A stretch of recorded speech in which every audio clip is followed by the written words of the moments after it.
Yo, One Piece chapter 1027. Fam, this is good. This is really, really, really good. We have a ticking clock. So we already had one established on the countdown on the time it would take before the island would kind of settle in. But Yamato raises the stakes by saying like, hey, at best we got 5 minutes, but if Kaidou keeps losing power, we could be in a situation where the entire island falls on top of Wano's capital, and with all these weapons that have been stockpiled, even if it lands in the surrounding areas, the shockwaves and the amount of damage that this is going to cause, this could be a monumental loss of life. We cannot allow this to happen. And Yamato is telling Momo, you need to start creating more flame clouds. You need to start pushing this island back.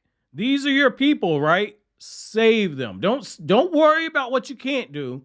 Don't think about telling Luffy, because Luffy is the only one who can even defeat Kaidou. But you need to do something. If you're going to be the Shogun, now's the time to do it. That's essentially what Yamato's saying right now. What I like right here is that Yamato is having to make his own legend while everybody is likely going to be watching. And then on the other side, Luffy has now entered into a rare era, because Luffy and Kaidou have now become the new Roger and Whitebeard. Now I know it's like, yo, they said that when Roger and Whitebeard fought that it made the heavens split. You reaching, fam. But I kind of feel like symbolically, this is saying that Kaidou and Luffy, they've arrived. Now, that's not to say that they're on that same power level, because we know that Roger's just a completely different monster based off what we've seen. The same with Garp. Like, Garp is an absolute monster as well. But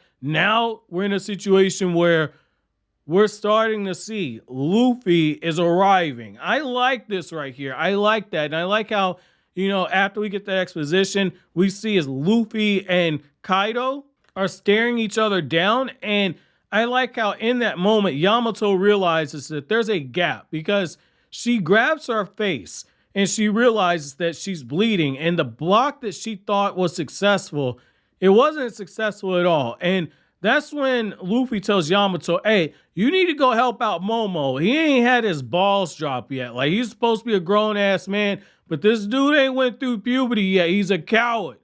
I checked. He ain't got no balls. And that's when you have this moment where Momo doesn't realize that he's being motivated by Luffy, because Luffy's lighting that fire underneath him. And Luffy says like, hey, when I was saying coward, I was talking about you.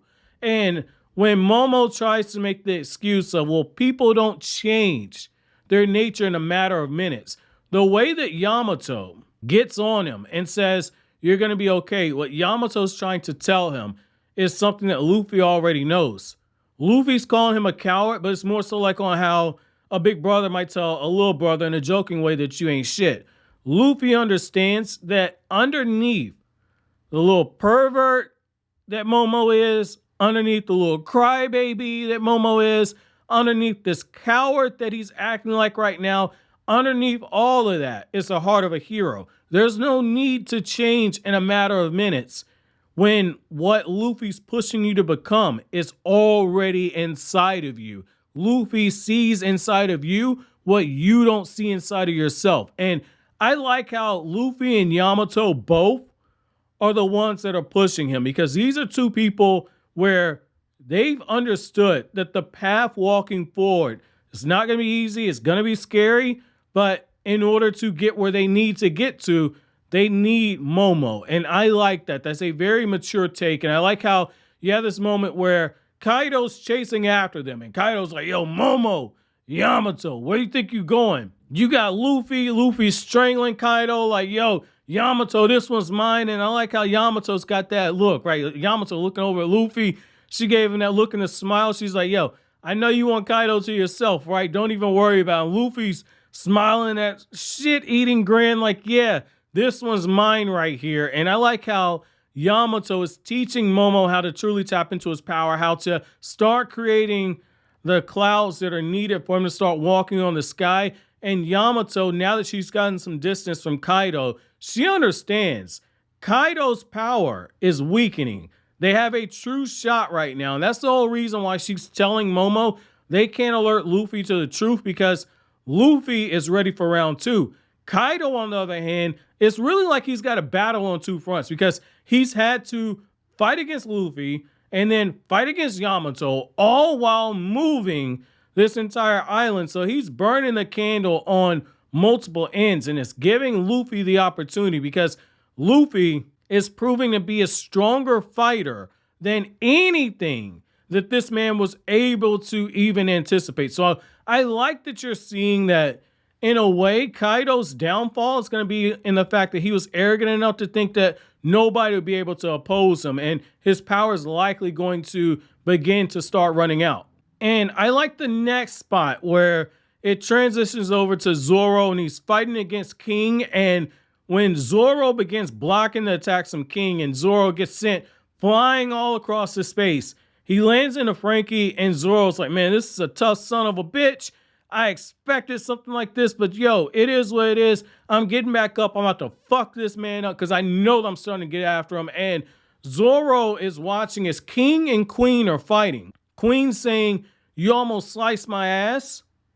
And King replies, well, I wish I would have cut your neck. And what we see is that Zoro has begun doing enough damage to King that King's face is starting to become obviously seen from underneath the mask because of the damage that he's taken. And Zoro understands that right now, this is the thing that King doesn't want, which means that Zoro has an opportunity for victory. And when Zoro begins to get sent flying off of the island, Zoro manages to survive the attack. And that's when Zoro, as he lands, he looks over at King and he says, show me a little bit of respect over here.